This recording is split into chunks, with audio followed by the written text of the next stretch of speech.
Hey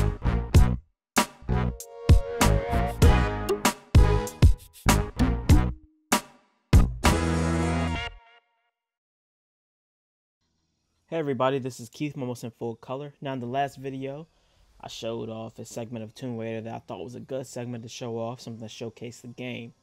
Today I want to get into a breakdown of Tomb Raider, Shadow of the Tomb Raider. Now Crystal Dynamics rebooted this series in 2013.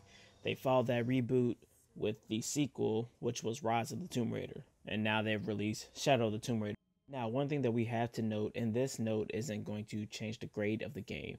However, during the creation of Shadow of the Tomb Raider, Crystal Dynamics was asked to create a game for Marvel, Disney, and this game is believed to be Marvel Ultimate Alliance. That is yet to be seen, that's just speculative, but Crystal Dynamics took on this request and they went and asked the dev team Eidos Montreal, you know them from Deus Ex. They asked them to come over and help with the Shadow of the Tomb Raider and oversee the execution of the game. So before we start, I just want to say Lara Croft is badass. This is one of the few main lady characters. This is one of our few femme fatales, and she has done justice throughout this entire game. She's shown as a strong figure. She's shown as someone kind, caring, daring, strong again, strong-willed, and has the hand strength that has never been seen before. All right, so let's get into the first thing I always talk about first because, well, it's the first thing we come into contact within any game. That is the visuals, okay? So visually, this game looks really good. And this is going to be a little weird, all right? But eyeballs look really good, okay? No, I do not have an eye fetish. I am just saying that eyeballs look well made here, okay? All right, don't judge me. The environments look great. The detail is there. However, there are some issues visually. Now, because this game looks very, very good, when it drops in quality, it is highly noticeable. So if you're watching the background, you're going to see some instances of this. You're going to see where, looks awesome, and then there's a drop off. When you do good work, you have to keep that standard because once you deviate from that, it's highly noticeable. I'm not saying that this is an easy feat, but I mean, it's something that you can't really overlook, especially when you're creating a, highly coveted title such as the Tomb Raider. You kind of can't slack. The controls for Tomb Raider feel very good. They feel very receptive. At some points, it does get a little unsteady, especially in the platforming area, but out of platform heavy games, I mean, that's to be expected. There are going to be times that you want to jump right and instead you do like a backwards jump into the pit of misery. The gameplay is good.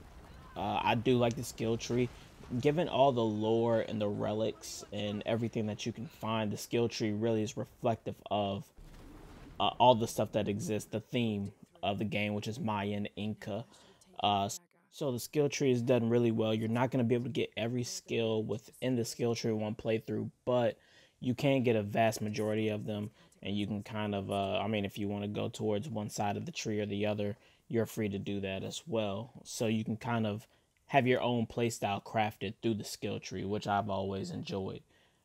And when you get these skills, you actually have a good little time with them. A lot of games that have a skill tree, you can only gather so many by the game's climax. So when you get the real cool ones, you only get a mission or two to truly enjoy them. So this one actually gives you a lot of time to spend with the skills that you get.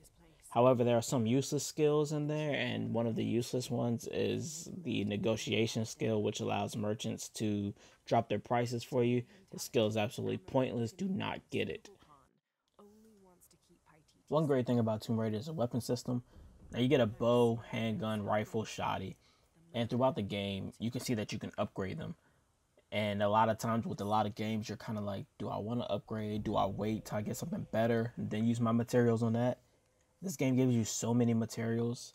It pretty much begs you to upgrade the weapons as you progress through the game.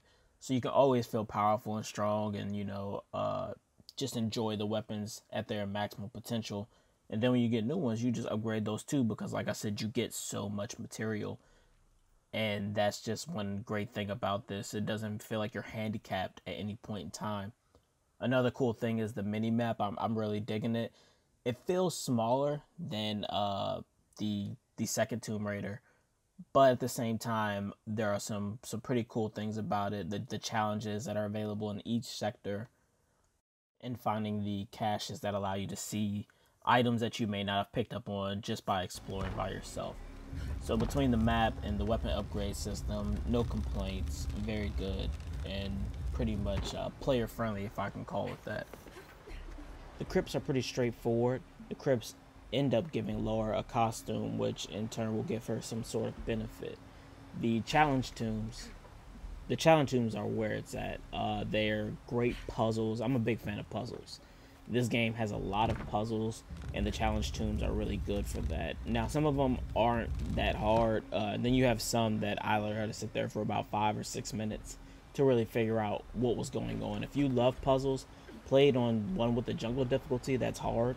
It gives no hits whatsoever, so I absolutely enjoyed that thoroughly as far as completing the puzzle. Now, if you're not that good at puzzles but you like doing them, put it on a lower difficulty, and that's really gonna give you those hints to continue forward and not feel like you're stuck on a puzzle and that you're just getting demolished by a puzzle.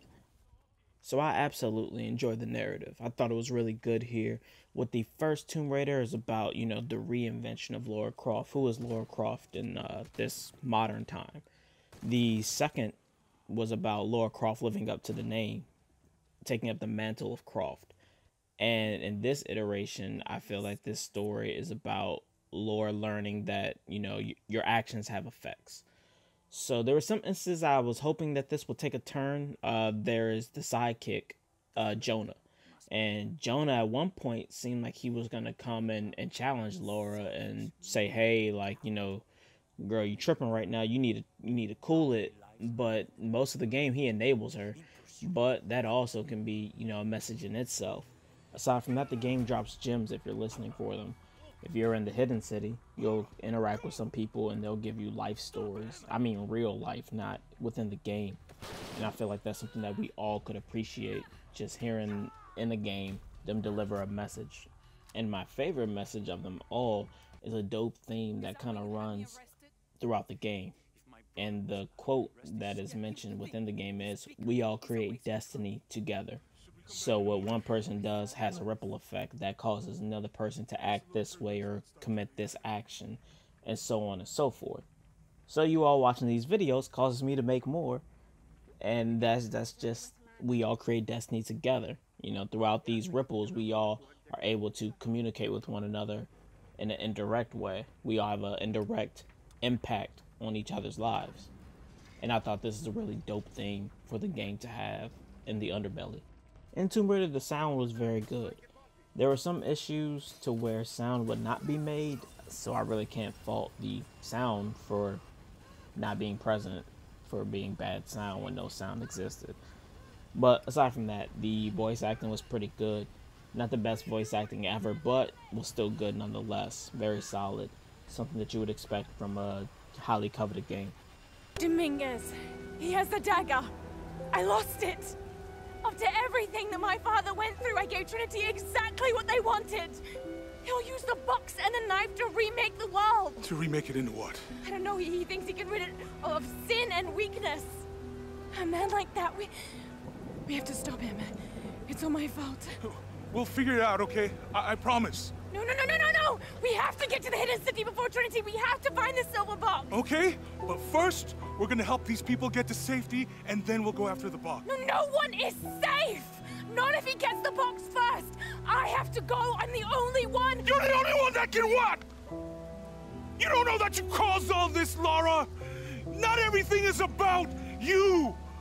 These people need us here. We can do good now! Besides, what do we gotta go on? A riddle?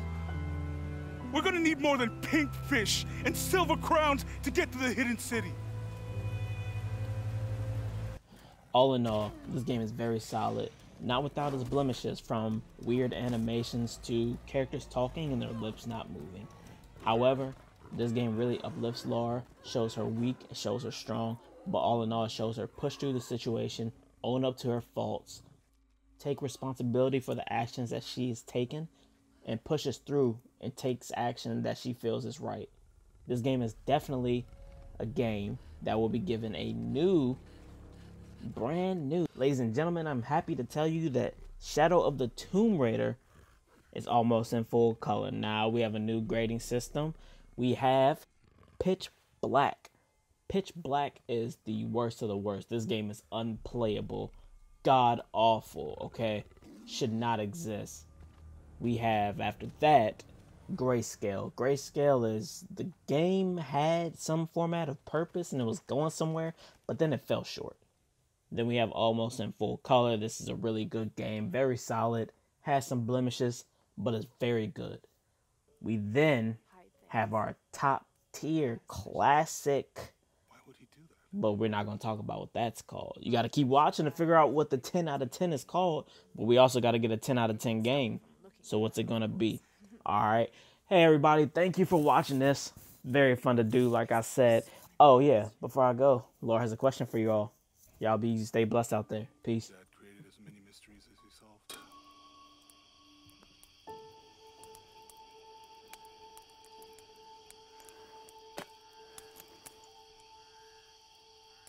Dominguez said that he would use the silver box of Ishel to remake the world. If you had that power, what would you do?